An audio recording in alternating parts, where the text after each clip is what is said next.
Assalamualaikum warahmatullahi wabarakatuh. Halo, selamat pagi siswa-siswi kelas 4. Semoga kalian dalam keadaan sehat ya. Amin. Yuk kita awali pembelajaran hari ini dengan melafalkan basmalah bersama-sama. Bismillahirrahmanirrahim. Siapa yang tahu hari ini kita akan belajar apa? Ya, betul sekali. Tematik tema ke-7 atau tema 4G, indahnya keragaman di negeriku. Subtema 3, indahnya persatuan dan kesatuan di negeriku.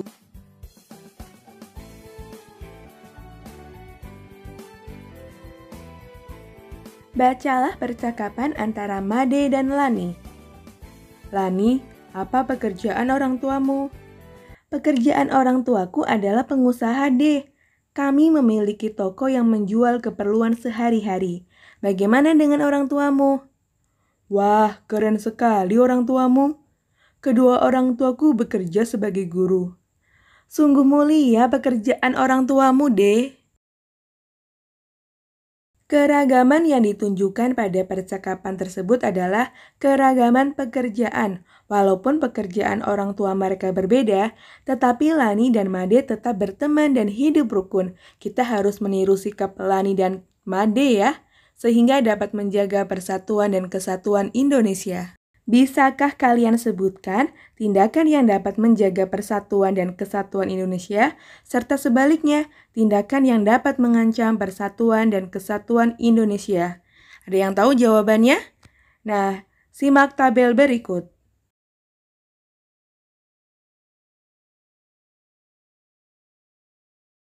Seperti yang kalian sudah pelajari bahwa Indonesia memiliki keragaman. Ada keragaman agama, suku bangsa, dan lain sebagainya. Oleh karena itu, kita harus memiliki sikap toleransi atau menghargai perbedaan. Nah, ini ada contoh toleransi antar umat beragama.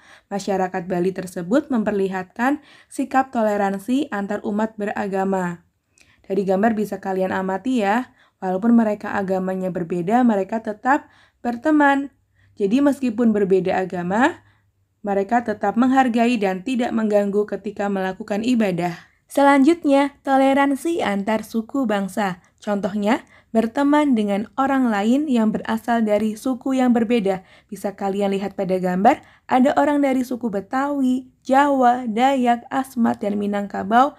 Mereka tetap berteman dengan baik, walaupun sukunya berbeda. Kalian lihat pada gambar, keren sekali ya. Pakaian adatnya unik, tarian daerahnya juga berbeda-beda. Hal tersebut menunjukkan adanya toleransi sosial budaya. Contoh, menghormati kebudayaan milik daerah lain.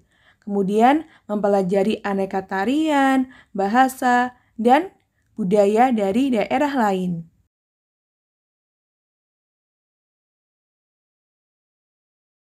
Pada muatan IPA, kita akan mempelajari gaya. Dimulai dengan gaya magnet. Kalian perhatikan magnet pada gambar. Jadi magnet memiliki dua kutub, yaitu kutub utara yang disimbolkan dengan N atau North yang biasanya diberi warna merah. Sedangkan kutub selatan yang diberi simbol S yang biasanya diberi warna biru. Perhatikan ya, jadi pada magnet terdiri dari dua kutub, yaitu kutub utara dan kutub selatan. Sifat magnet. Kutub magnet yang senama jika didekatkan akan saling menolak. Contohnya, jika kutub utara didekatkan dengan kutub utara, itu kan senama, maka akan saling menolak. Sedangkan jika kutub magnet yang tidak senama, jika didekatkan akan saling menarik. Contohnya diamati ya, kutub utara didekatkan dengan kutub selatan. Mereka tidak senama, oleh karena itu akan saling menarik.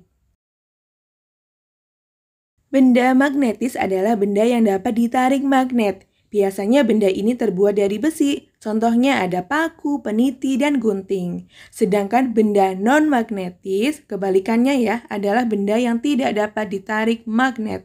Contohnya kertas, kayu, plastik, dan lain sebagainya. Oke, setelah mempelajari gaya magnet, kita lanjutkan ke gaya gravitasi.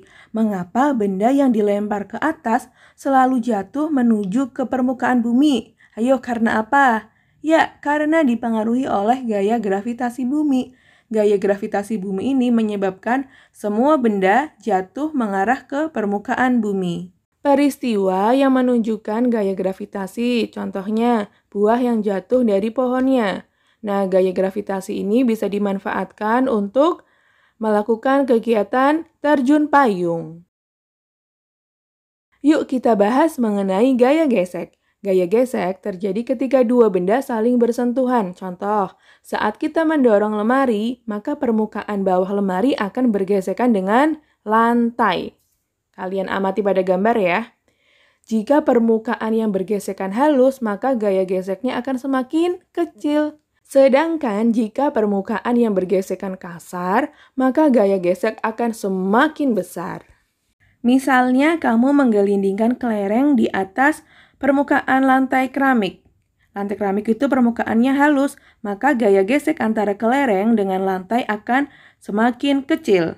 Berbeda jika kamu menggelindingkan kelereng di atas pasir. Karena pasir itu permukaannya kasar, maka gaya geseknya akan semakin besar. Nah, arah gaya gesek berlawanan dengan arah gerak benda. Apakah gaya gesek memiliki manfaat? Iya, tentu saja. Contoh, membantu benda bergerak tanpa tergelincir. Kedua, jika tidak ada gaya gesek, kita akan tergelincir saat berjalan.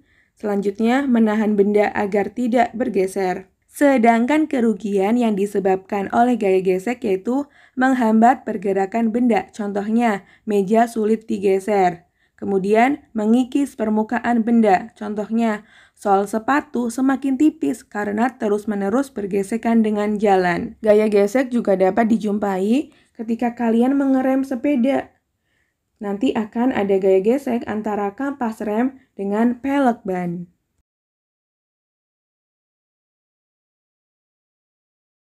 Masih ingatkah mengenai letak geografis Indonesia? Ya, Indonesia terletak di antara dua benua, yaitu benua Asia dan benua Australia, serta di antara dua samudera, Samudra Hindia dan Samudra Pasifik. Amati peta ya. Jadi, berdasarkan letak geografisnya, Indonesia berada pada posisi silang dunia. Hal ini memberi keuntungan bagi Indonesia dari segi ekonomi. Kegiatan ekonomi adalah kegiatan manusia untuk memenuhi kebutuhan hidupnya. Kegiatan ekonomi masyarakat meliputi bidang pertanian, perkebunan, pertambangan, perdagangan, pariwisata, dan lain-lain. Setiap daerah di Indonesia memiliki keragaman aktivitas ekonomi. Hal tersebut bisa disebabkan karena keadaan alam yang berbeda-beda. Misalnya, kegiatan ekonomi di sekitar pantai akan berbeda dengan kegiatan ekonomi di dataran tinggi. Begitu juga akan berbeda dengan kegiatan ekonomi di dataran rendah. Silahkan simak contohnya seperti pada tabel ya, dan tuliskan pada tabel halaman 90 buku tematik 4G. Pada muatan SBDP, kita akan mempelajari karya seni mozaik, kolase, dan montase. Mozaik adalah karya seni tempel yang dibuat dengan mengkombinasikan bahan menjadi karya utuh.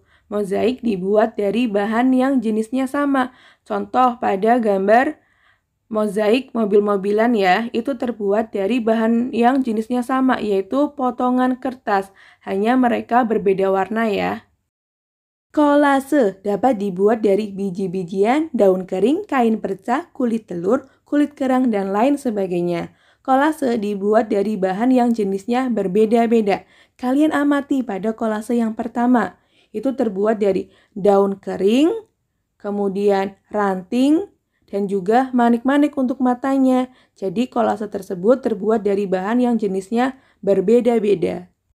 Montase dibuat dengan cara menggabungkan beberapa gambar sehingga membentuk cerita atau susunan baru. Nah, untuk membuat montase seperti pada contoh, kalian bisa mengambil gambar dari koran ataupun majalah.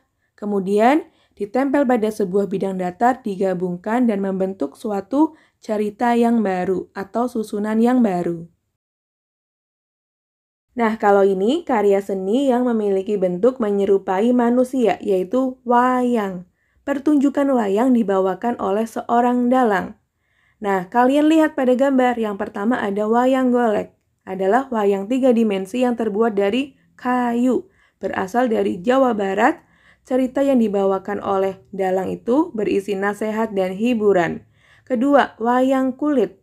Wayang ini terbuat dari kulit kerbau, kemudian diproses menjadi kulit lembaran.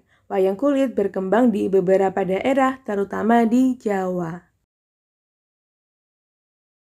Nah, ini dia ada dalang cilik. Jadi sebagai generasi muda penerus bangsa, penting bagi kita untuk menjaga kelestarian budaya bangsa. Seperti kisah seorang dalang cilik berikut, ia turut melestarikan seni pewayangan di Indonesia. Bacalah teks yang berjudul Melestarikan Wayang. Kalian juga bisa membacanya pada buku tematik 4G halaman 108-109 yang judulnya Melestarikan Wayang. Kalian baca dahulu, lalu jawablah pertanyaan berikut ini. Tematik 4G halaman 109, tulislah di buku tulis tematik. Nomor 1. Bagaimana tentang pendapatmu acara pementasan wayang yang dilakukan oleh dalang cilik terhadap kelestarian budaya daerah? Bagaimana tanggapannya kamu? Ya, sangat mengagumkan. Karena dalang cilik tersebut mampu menceritakan sebuah kisah melalui wayang. Dia bisa menghibur penonton sekaligus melestarikan budaya daerah. Masih di halaman 109 nomor 2. Usaha apa yang dapat kamu lakukan dalam melestarikan kebudayaan daerah? Bagaimana caranya? Ya, mempelajari kebudayaan yang ada di daerah sendiri. Selanjutnya, mengenalkan kebudayaan daerah sendiri kepada orang lain. Nomor 3, halaman 109 buku tematik 4G. Menurutmu, apakah manfaat yang kita peroleh dengan kita menguasai setidaknya satu kesenian daerah? Jika kamu sudah mempelajari suatu kesenian daerah, apa manfaatnya? Ya, melatih diri kita menjadi orang yang percaya diri dan terampil, dapat menghibur orang lain, dan dapat mempertahankan budaya daerah sendiri sehingga tidak akan punah. Nomor 4. Bagaimana sikapmu dalam menghadapi budaya asing yang masuk ke Indonesia? Kita harus mencari informasi terlebih dahulu, apakah budaya asing tersebut berdampak baik atau buruk. Alhamdulillahirabbil alamin. Nah, itu dia pembahasan untuk tematik tema 4G subtema 3. Tetap jaga kesehatan ya, karena bentar lagi PTS. Ingatlah 3M, mencuci tangan dengan sabun, memakai masker, dan menjaga jarak. Ayo kita akhiri dengan melafalkan hamdalah bersama-sama. Alhamdulillahirabbil alamin. Wassalamualaikum warahmatullahi wabarakatuh.